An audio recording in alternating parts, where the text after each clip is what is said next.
নমস্কার, বাংলা সেরা গল্পে সবাইকে জানাই স্বাগত। শুরু করছি আজকের গল্প। আজ পড়ে শোনাব প্রতিভা বসুর লেখা গল্প দুঃখের তিমিরে।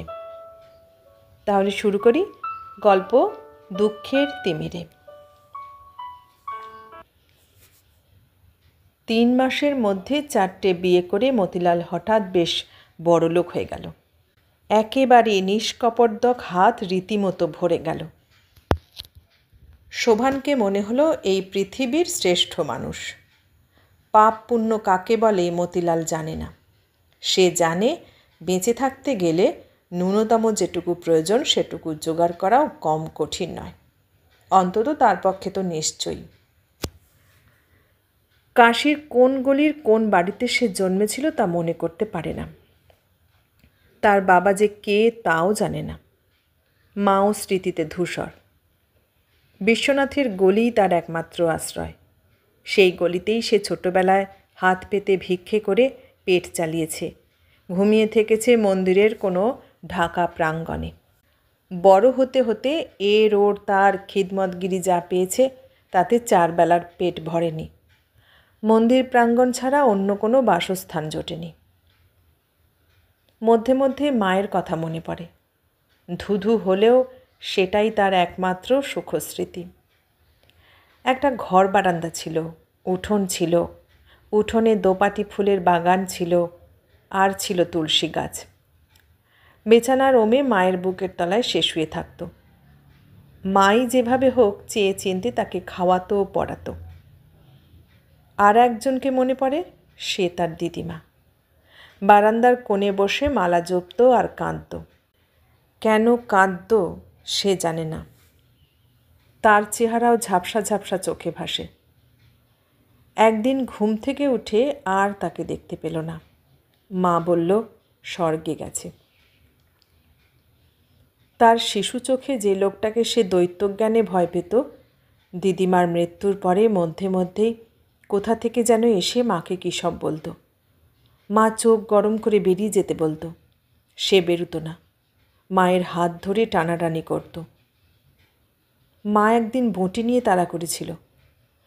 ছোট ছোট সব দৃশ্য আটকে আছে ছবিতে। তারপর কবে যেন মা অন্ধকার রাত্রে বেরিয়ে এলো বাড়ি থেকে, এলো এই বিশ্বনাথের গলিতে। মন্দিরের দরজায় মাথা কুটে রক্ত বের করে ফেলল। তারপর কবে একদিন মরে গেল। মতিলাল দেখতে সুন্দর, গায়ের রং এত ফর্সা যে লোকে বলে সাহেবের বাচ্চা। যার বাচ্চাই হোক, সেসব নিয়ে মতিলালের কোনো বেকার নেই। কেমন করে জন্মেছে, কার দ্বারা জন্মেছে সেটা নয়, জন্মেছে যে সেটাই বড় কথা। আর জন্মেছে যখন, তখন আত্মরক্ষাটাও বড় কথা। কিন্তু সেই আত্মরক্ষাটাই সে ভালো করে করতে পারছে না। খাওয়া পড়া থাকা এই কোনোটারই সংস্থান করে উঠতে পারছে না। বুদ্ধি আছে, এর ওর তার দেখে দেখে শুনে শুনে পড়তে শিখেছে।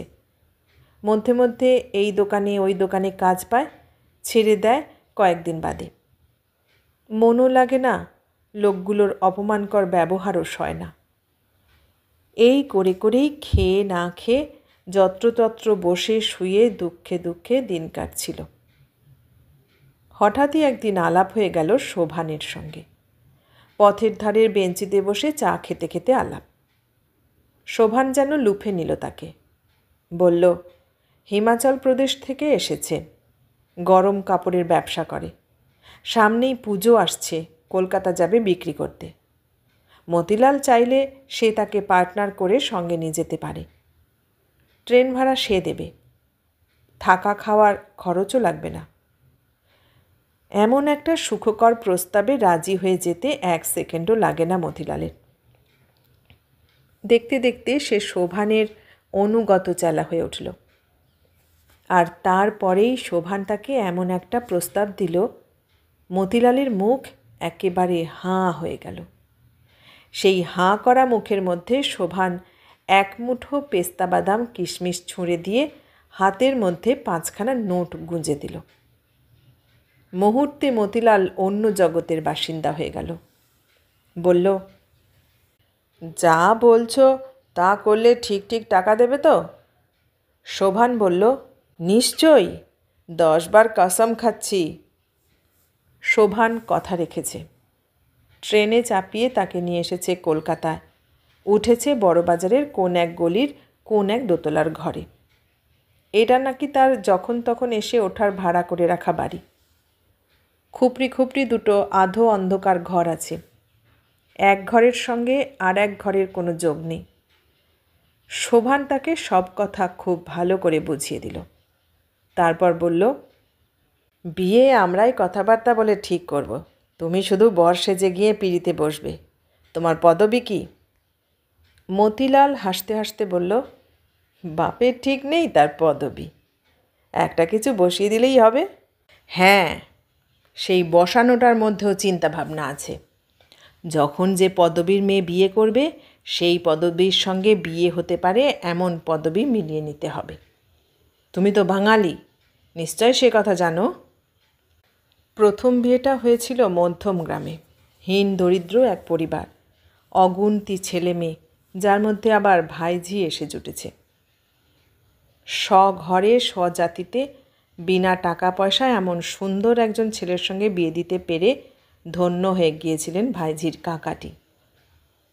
মাথায় সিঁদুর লেপে রাজপুত্রের মতো বরের গলায় মালা দিয়ে মেয়েটিও স্বর্গের সিঁড়িতে পা দিয়েছিল। পরের দিন সকালেই হাওড়া স্টেশন। শ্বশুরবাড়ি যাচ্ছি। ছলছলে হৃদয়ে উঠে বসল ট্রেনের ফার্স্ট ক্লাস কুপেতে। সঙ্গে শোভান নিজে। ট্রেন ছেড়ে দিল। তারপর কি হলো তা নিয়ে মতিলালের মাথা ব্যথা নেই। স্টেশন থেকে হাত ঝেড়ে সে চলে এলো বড়বাজারের ঘরে। পকেটে আবার 5খানা 100 টাকার নোট। বিবাহের মজুরি।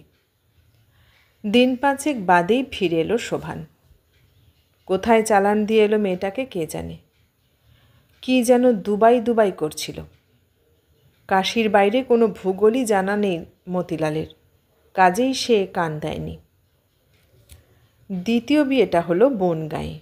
সবই ওই এক পদ্ধতি, একই রকম নিষ্কাম সাধনা।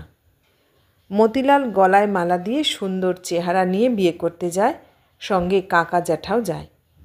কন্যাপক্ষের দুস্থ আত্মীয় বাড়তি বিপদের হাত থেকে নিস্তার পেয়ে ভাবে, যাক, মেয়েটার কপাল ভালো, একটা ভালো গতিই হলো। কোনো খোঁজ খবর নেওয়ার প্রয়োজন বোধ করে না। এদিকে কাকে বিয়ে করছে তাকেও দেখে না মতিলাল। আগাম টাকা নিয়ে বিয়ে করে, আবার টাকার স্বপ্ন দেখে। এর মধ্যেই 3টে 500 জমে গেছে। এখন তার বরের যোগ্য ধুতি উড়নি পাঞ্জাবি সবই হয়েছে। চুলও ছাঁটিয়ে এনেছে সেলুন থেকে। তৃতীয় বিয়েটা হলো বারাসাতে, চতুর্থটা কলকাতায় বেলেঘাটাতে। শোভানের অনেক দালাল আছে, নানা জায়গায় ঘুরে বেড়ায় তারা। মেয়ে শিকারী তাদের ব্যবসা। গরম কাপড়টা ভরং, ঝোপ বুঝে কোপ মারে। শোভানের লোকেরা বোঝায় তাদের একমাত্র দাবি শুধু সুন্দর মেয়ে। এমনকি সুন্দর বউ পেলে কন্যাপক্ষ যদি খুব গরিব হয় তাহলে তারাই তাদের বিয়ে চুকিয়ে দেবার মতো কিছু টাকা দিতে রাজি। পাত্রের হয়ে কথা বলতে আসে পাত্রের ভাড়া করা জ্যাঠা, কাকা, বড়দা, বাবা ইত্যাদি ব্যক্তিরা। নিয়ম মতো বিয়ের পরদিনই বর তার নববধূকে নিয়ে নিজের বাড়ি দূর প্রবাসে চলে যায়। স্টেশনে এসেই মেয়েটিকে নিয়ে মতিলাল উঠে আসে নির্দিষ্ট কামরায়, ঠিকমতো বসিয়ে দিয়ে আসছি বলে নেমে যায়। তারপর কি হয় সে জানে না।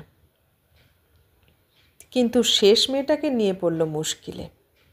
সকালবেলা স্টেশনে নিয়ে যাবার জন্য তার দাদার আসার কথা ছিল, অর্থাৎ শোভানের। সে আসেনি। বেলা হয়ে গেল।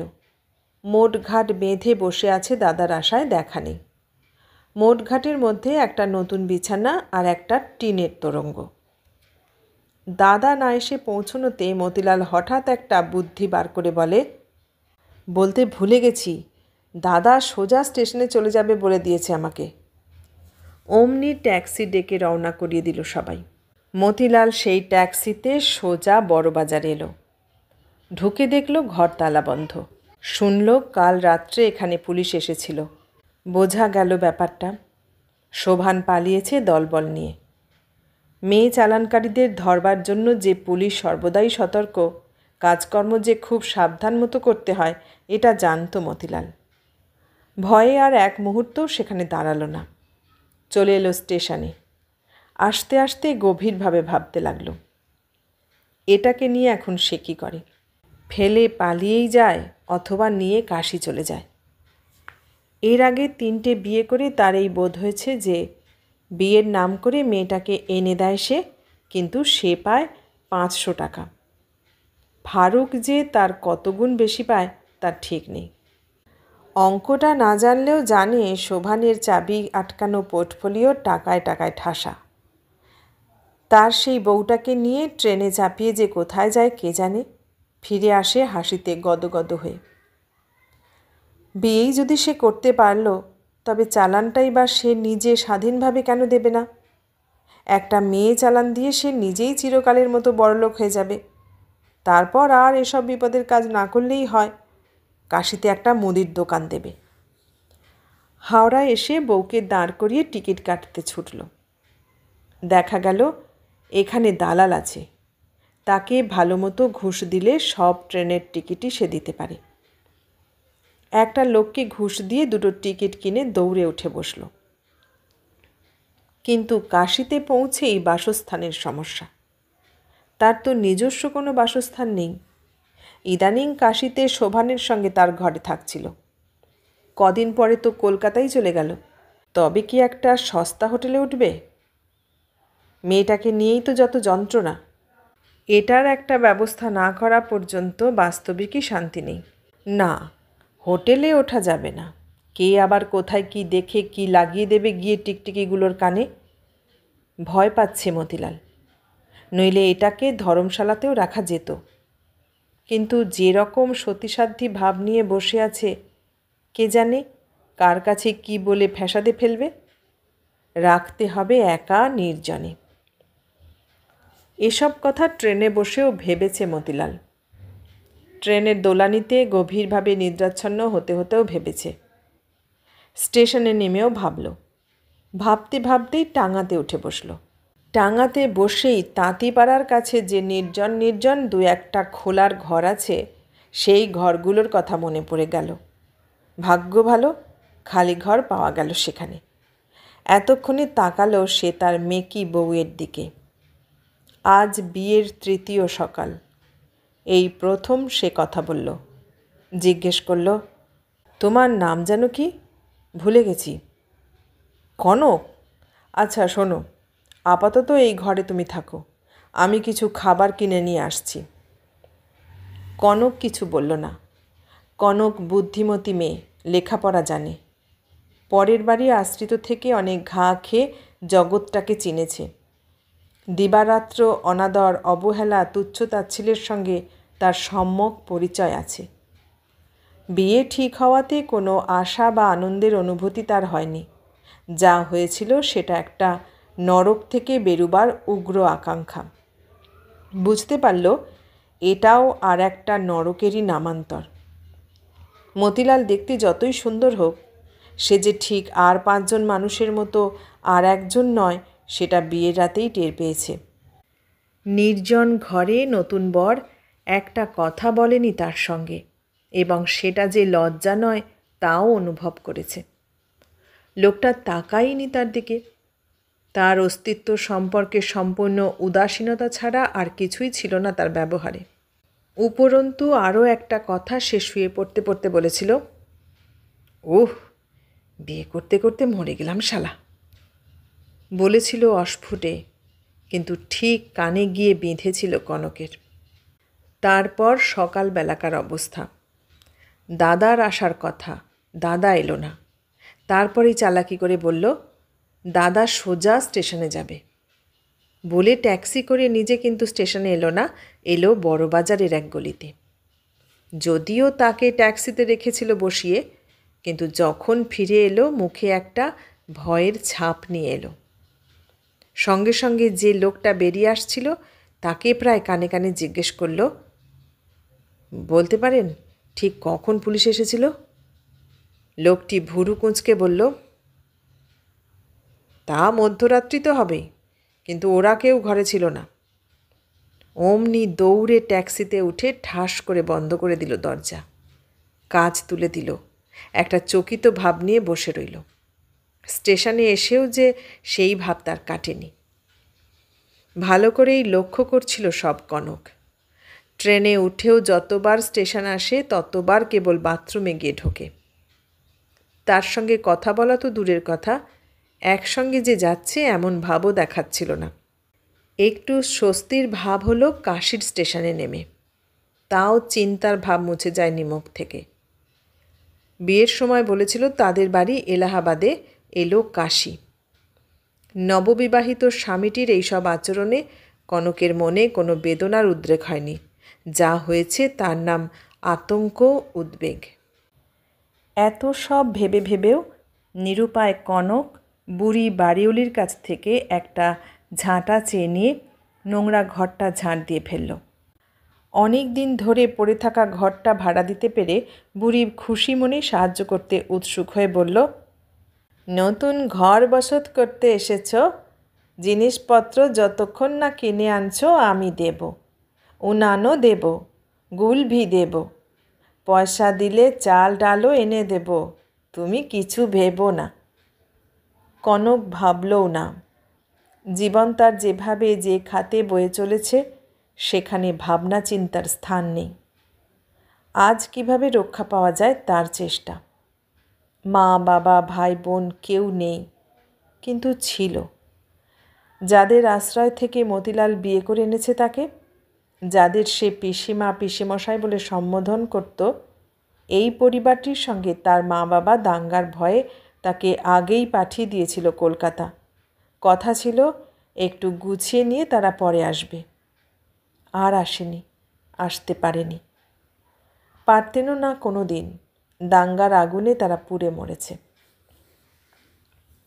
ঘরের ভিতরে আসবাবের মধ্যে একটা দড়ির খাটিয়া ছিল, একটা ছেঁড়া চারপাই ছিল, কোণে একটা কলসি ছিল।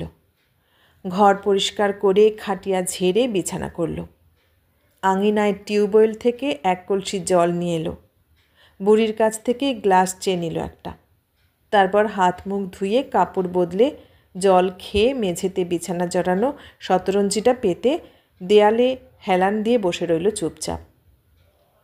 তার বয়স 21, দেখতে সুন্দর, ভঙ্গি বিষণ্ণ। ঘণ্টা দুয়েক বাদে ফিরে এলো মতিলাল। অনেক ঘুরেছে, কুঞ্জগলিতে গিয়ে শোভানের খোঁজ করেছে। চেনা লোকেরা এমন ভাব দেখিয়েছে যেন শোভানের নামই কোনোদিন শোনেনি।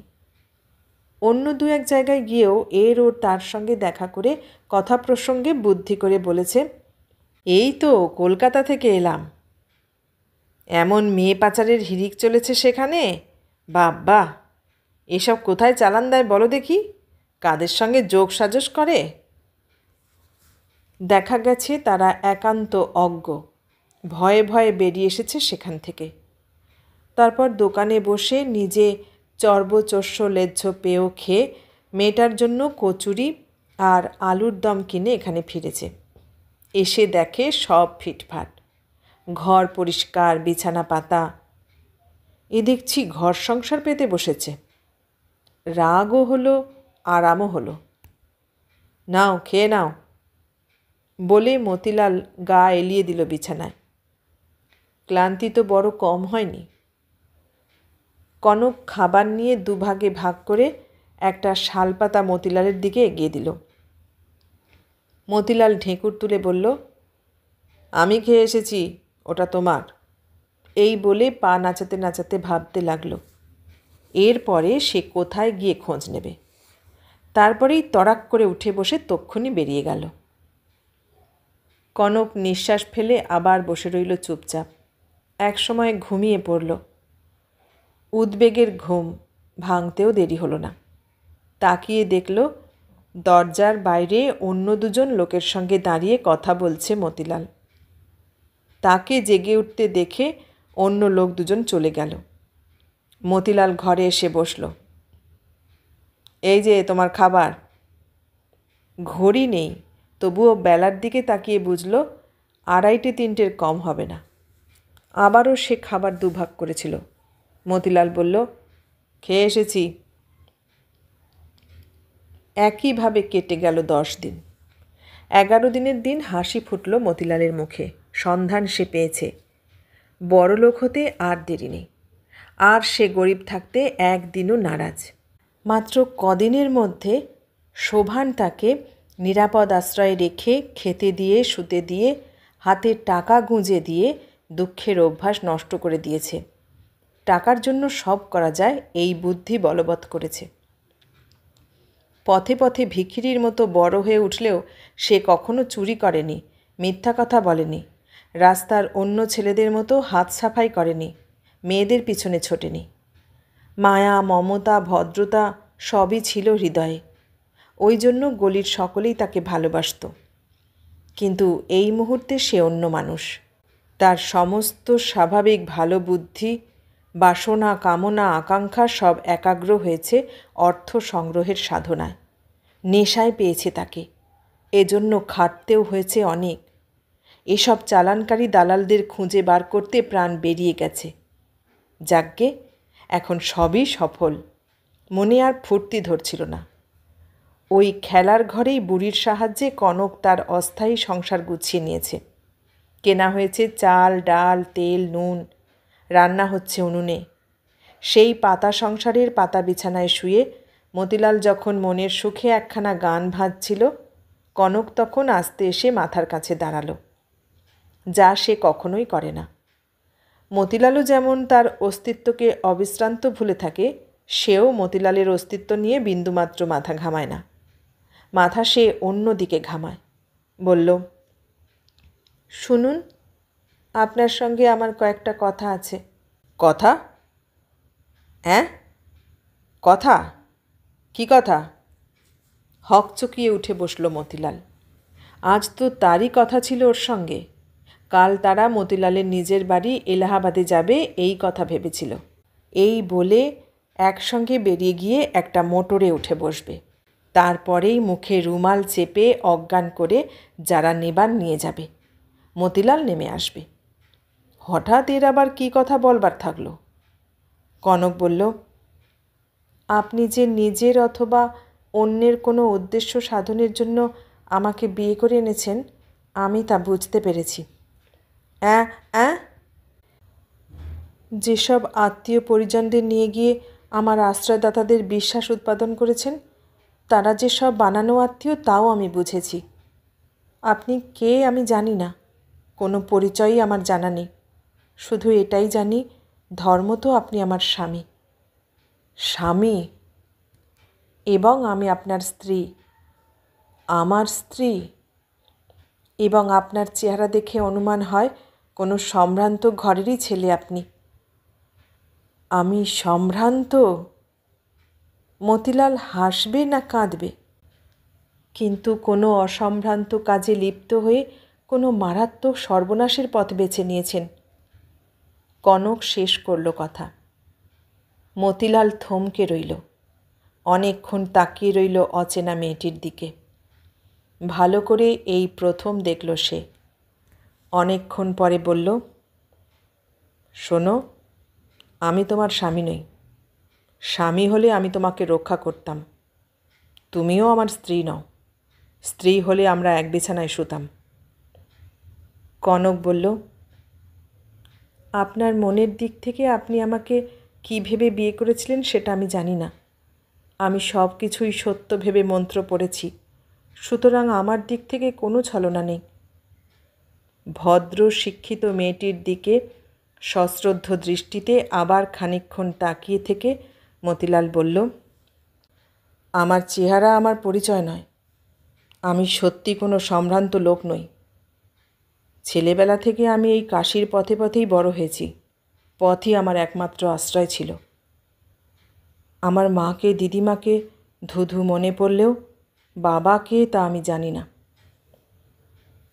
বিয়ের সময় বাবার নাম বলেছিলেন সাধন চক্রবর্তী। বানানো নাম। আসল নাম কি জানি না। আপনার সত্যিকারের পদবী কি জানি না। মাকে জিজ্ঞেস করেননি? মা মারা যাবার সময় আমি অতটা বড় হইনি। তাহলে সবই মিথ্যে? সব। চুপ করে রইল কনক। মতিলাল নিজের পরিচয় নিয়ে সহসা জীবনে এই প্রথম যেন একটু লজ্জিত হয়ে বলল, ঘৃণা হচ্ছে? না, ঘৃণা হবে কেন? এখন আর নিশ্চয়ই স্বামী বলে ভাবতে ইচ্ছে করছে না? তা কেন? মতিলাল সোজা হয়ে বসে বলল, আমার চাইতে তুমি অনেক বেশি শিক্ষিত, অনেক বেশি ভদ্রলোক। আমি যাদের দিদিমণি ভেবে কোনো কাজ করে দিতে পারলে নিজেকে ধন্য মনে করতাম, বুঝতে পারছি তুমি তাদেরই মতো একজন। এতদিন আমি তোমাকে লক্ষ্য করিনি, নিজের চিন্তাতেই অস্থির ছিলাম, কিন্তু আজ। কনক বাধা দিয়ে বলল, কি আপনার চিন্তা? আমি যখন আপনার স্ত্রী, আমি কি সেটা শুনতে পারি না? স্ত্রী? এখনও বলছো স্ত্রী? একটা পথের ভিখিরি, যার পিতৃ পরিচয় নেই, পদবি নেই, বিশ্ব সংসারে আপন বলতে কেউ নেই। আমারও তো নেই, কিন্তু তোমার ছিল। আমি শুনেছি পূর্ব বাংলার লোক তোমরা। তোমার বাবা একজন নামকরা ডাক্তার ছিলেন। কার কাছে শুনেছেন? যারা খবর আনে, বিয়ে ঠিক করে, সেসব খবরই দিয়েছিল অন্যদের কাছে। আমি খাচ্ছিলাম, কানে গেল কথাগুলো। বিয়ে করেছিলেন আপনি? আপনার নিজের শোনার কোনো আগ্রহ ছিল না? কেন? হঠাৎ সচকিত হয়ে বলল, সেসব কথা থাক, আমরা কাল এলাহাবাদ যাব। এলাহাবাদে কেন? সেখানেই তো আমার বাড়ি। এই যে বললেন কাশীর পথে আপনি বড় হয়েছেন, আবার এলাহাবাদে গেলেন কখন? নিঃশ্বাস নিয়ে মতিলাল বলল, তুমি বসো না। নিজে সরে বসে জায়গা করে দিল খাটিয়াতে। কনক বসল, কিন্তু সেখানে নয়, মেঝেতে চারপাইয়ের উপর। মতিলাল হেসে বলল, আমার না হয় ছলনা আছে, তোমার তো বললে নেই, তবে স্বামীর বিছানায় বসতে এত আপত্তি কেন? আপত্তি নয়, অপমান। অপমান? কান লাল হলো মতিলালের। জানতাম সব শুনলে তাই হবে। কনক বলল, আজ প্রায় 2 সপ্তাহ হলো আমাদের বিয়ে হয়েছে। অপমান ছাড়া আর কী পেয়েছি আমি আপনার কাছে? আমি তোমাকে অপমান করেছি? আমি কি ভুলেও কখনো গায়ে হাত দিয়েছি তোমার? কখনো না। সেখানেই আপনার জয়। আসল মানুষ আপনি সেখানেই। আপনার মনুষ্যত্বকে আমি শ্রদ্ধা করি, এবং স্ত্রী হিসেবে আমার আসল অপমানও সেখানে। কনক, তুমি আমাকে কী সব বলছো? আমার সব গুলিয়ে যাচ্ছে। বিশ্বাস করতে ইচ্ছে হচ্ছে আমি কুকুর বেড়ালের মতো শুধুই একটা পথের মানুষ নই, মনুষ্যত্বও আছে কিছু। পিতৃপরিচয় না থাকলেও অস্পৃশ্য নই। চুপ করে থেকে কনক বলল, স্ত্রী হিসেবে অপমানিত হলেও আপনার নির্লোভ সততা দিয়ে যে এতদিন আপনি একজন মেয়েকে রক্ষা করেছেন, আমি তাতে কৃতজ্ঞ। তা নইলে অনেক আগেই পালিয়ে যেতাম। পালিয়ে যেতে? কোথায়? যেখানেই হোক। সেই বিপদ নিশ্চয়ই এই বিপদের চেয়ে বেশি হতো না। এখানে তোমার কি বিপদ? জানি না, তবে সেই না জানা ভয় আরও ভয়ঙ্কর। যাজ্ঞে, আমি আজ আপনার কাছে বিদায় চাইতে এত কথা বললাম। বিদায়? কোথায় যাবে? একটা কাজ ঠিক করেছি বুড়িমার সঙ্গে গিয়ে, খাওয়া থাকা এবং সামান্য মাইনের বিনিময়ে একজনের বাড়িতে। বুড়িমা মানে বাড়িওলি? সে তোমাকে কি কাজ দিল? আয়ার কাজ। মতিলাল চুপ করে থেকে অভিমান আহত স্বরে বলল, এখানে থাকতে তোমার ভালো লাগছে না? না। এখানে আমার কে আছে? আমি নেই? থাকলে আমি স্বর্গেও যেতাম না। বলে কেমন একরকম করে যে তাকালো কনক, সেই চোখে চোখ রেখে মতিলালের ঘুমন্ত যৌবন তোলপাড় করে জেগে উঠল। দুহাত বাড়িয়ে বলল, এসো, দেখি আছি কি নেই। কনক মাথা নিচু করে তেমনিই বসে রইল। মতিলাল তাকে বুকে করে বাচ্চা মেয়ের মতো তুলে নিয়ে এলো বিছানায়। দুর্বার ভালোবাসার আবেগে ভেসে যেতে যেতে বলল, স্বর্গ কোথায়? এই তো স্বর্গ। কনক, তুমি আমার হারানো মা, হারানো বাবা, হারানো পরিচয়, আমার সর্বস্ব তুমি। তুমি আমাকে রক্ষা করো, রক্ষা করো। দুঃখী কনক চোখের জলে ভেসে গেল। সেই ভেসে যাওয়া মুখে বুকে দুঃখী মতিলালের চুম্বন বৃষ্টি ঈশ্বরের হাত হয়ে নেমে এলো। এতক্ষণ শুনলেন প্রতিভা বসুর লেখা গল্প দুঃখের তিমিরে। কেমন লাগলো গল্পটা? ভালো লাগলে লাইক, কমেন্ট, শেয়ার করবেন। আর নতুন বন্ধু হলে সাবস্ক্রাইব করার অনুরোধ রইল। সবাইকে অনেক ধন্যবাদ জানিয়ে আজ এখানেই শেষ করলাম।